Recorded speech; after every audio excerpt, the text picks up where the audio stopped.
Welcome back नाजरीन। मैं यहाँ पर नबील गबोल साहब से यहाँ पर ये सवाल करूंगी। नबील साहब, तहरीक इंसाफ के यूसुफ साहब का भी यहाँ पर यही पॉइंट था कि हम सिर्फ सियासी शख्सियात के बारे में बात करते, मसाइल को पीपल्स पार्टी डील नहीं कर रही, क्यों? और लियारी का ये सबसे बड़ा प्रॉब्लम है। मैं तो इस बात को मानता हूँ कि आपने जो जिस तरीके से टॉपिक यहाँ पे स्टार्ट करवाया, एक दूसरे को आपने लड़ा दिया, और ये बिल्कुल मुझे तो, मैं जब से तमाशा ही देख रहा हूँ, ये तो पूरा जब मच्छी मार्केट बन गई थी, लेकिन इश्यूज पे कोई बात नहीं कर रहा है। देखें, तो जमहूरियत में यही हो रहा है ना? नहीं, जमहूरियत का ये मतलब नहीं है कि इररेलेवेंट बातें करना। आई मीन किसी की शख्सियत पे बात कर, जी राना सनाउल्लाह के ऊपर प्रमोशनल शो हो रहा है कि राना सनाउल्लाह की क्या कुर्बानियाँ थी या दूसरों की क्या कुर्बानियाँ थी। इश्यूज देखें, इमरान खान जो जलसे में बातें करता है, वो उसको ज़ाहिर है एक आई थिंक वैक्यूम का समझ आ गया है कि ये एक वैक्यूम है, ये बातें मैं करूँगा, 12-12 घंटे बिजली नहीं है, ये पीपल्स पार्टी की हुकूमत की नाकामी नहीं है।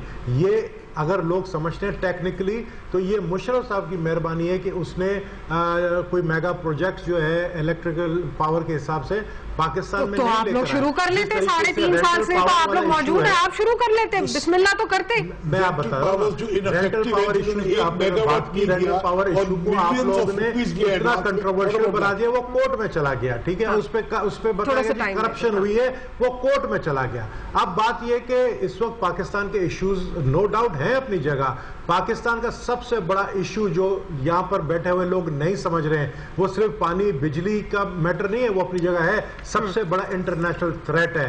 ये जो मेमो का स्कैंडल आप समझते निकला, ये क्या है? ये एक इंटरनेशनल कॉन्स्पिरेसी है, और इंटरनेशनल कॉन्स्पिरेसी का मकसद क्या है? पाकिस्तान एक न्यूक्लियर पावर है, उसको किस तरीके से कमजोर करना। हमारे मुल्क के अंदर जो खतरात हैं, हम तो सियासत कर रहे हैं सीटों के लिए, इलेक्शन होंगे तो फिर हम पावर में आएंगे ना। लेकिन जो हमारे मुखालफिन जो हैं, जो इंटरनेशनल कॉन्स्पिरेसी कर रहे हैं, वो शायद इस मुल्क के अंदर जमहूरियत भी नहीं चाहते हैं।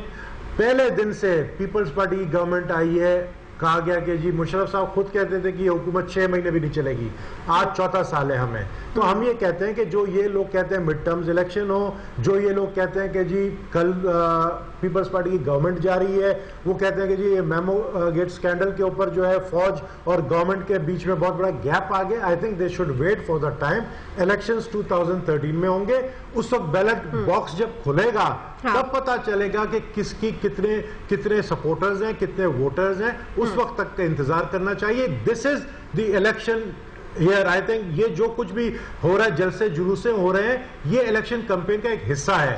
तहरीक इंसाफ भी कर रही है, मुस्लिम लीग नून भी कर रहा है, और हमने भी शुरू कर दिया, हम भी कर रहे हैं। 8 जनवरी को हम भी कराची में एक जलसा रख रहे हैं, और हम भी अब पब्लिक के पास, देखें, जलसा करना और पब्लिक के पास जाना दो डिफरेंट चीज है। जलसा करके 2 घंटे के बाद आप घर चले जाते हैं, लेकिन हम अवाम के दरमियान रहकर उनके मसाइल हल करना चाहते हैं। आपने लियारी का इशू पे उठाया, मेरी कॉन्स्टिट्यूंसी लियारी के अंदर तारीख में इतना काम डेवलपमेंट का नहीं हुआ है जो अब हो रहा है, इस वक्त हो रहा है। अभी 3 दिन पहले 16 करोड़ रुपए के जो है फंड प्राइम मिनिस्टर साहब ने दिए लियारी। तो इलेक्शंस करीब आ रहे हैं ना, इलेक्शन का मौसम है, तो इस वजह से दे रहे हैं, मतलब पहले से दे रहे थे। अभी आप जब हम पब्लिक नहीं खुदा का वास्ता, ये तो मतलब ये तो सबको पता है कि आप क्यों वो जनरेट कर रहे हैं, क्यों दे रहे हैं। आप पब्लिक लियारी के अंदर एक मिसाल आपको दो, और ये मिसाल आपको निसाब के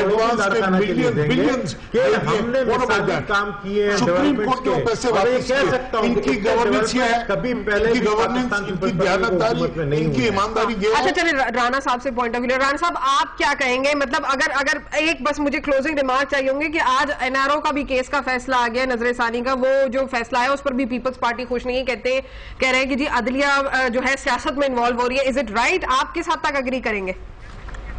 नहीं, आप मुझे ये बताएं कि एनआरओ जो है, अगर एनआरओ इतना ही अच्छा था तो सुप्रीम कोर्ट ने तो उस एनआरओ को बाकायदा, यानी वो डेड हो चुका था, वो 120 दिन का जो आईनी मुद्दत है वो गुजर चुकी थी, उसके बाद सुप्रीम कोर्ट ने उसे यानी जो है वो कब्र से निकाल के तो पार्लियामेंट को भेजा कि भाई देखो, अगर आप इसको चाहते हैं तो आप इसको ऑप्ट कर लें। जब पार्लियामेंट ने उसको रिजेक्ट कर दिया, तो उसके बाद फिर सुप्रीम कोर्ट जो है वो एनआरओ को किस तरह से एक्सेप्ट कर सकता है, या एनआरओ को सुप्रीम कोर्ट कैसे वैलिडिटी दे देता।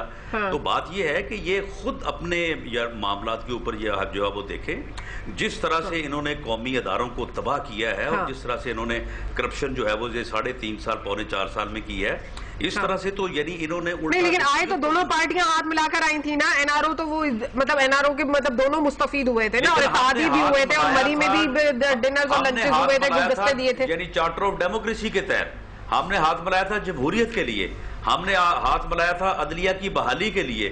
लेकिन जब सारी बातों से जो है वो इनहराफ कर गए। राना साहब, मैं बहुत शुक्रिया अदा करूंगी, मेरे शो का टाइम खत्म हो गया, मेरा बिल्कुल टाइम खत्म हो गया। निसार खोड़ो साहब से शुक्रिया अदा करूंगी, नबील गबूल साहब से, यूसुफ मलिक गबूल साहब से, और राना सनाउल्लाह से। मुल्क में वैसे तो जलसों की सियासत से सियासी गर्मा गर्मी और जोड़ तोड़ तो नजर ही आ रही है, मगर फौरी तौर पर किसी भी तब्दीली की एक्सपेक्टेशन करना शायद कुछ गलत होगा। अपोजिशन जमातें जो कौमी असम्बली में मौजूद हैं और वो जमातें जो असम्बलियों से बाहर है, सिर्फ इस वक्त आपस में पंजे लड़ा रही हैं और एक दूसरे पर तनकीद करने में मसरूफ है, मगर ख्याल नहीं कर रहे कि इस तमाम तर सूरत हाल का फायदा होगा किसको। कहीं ऐसा तो नहीं कि हुकूमत आहिस्ता आहिस्ता सेनेट के इंतखाबात में अक्सरियत की मंजिलें तय कर रही हो। आपको मेरा शो कैसे लगा मुझे ईमेल कर सकते हैं कब तक @dawnnews.tv। कल तक के लिए अल्लाह हाफिज।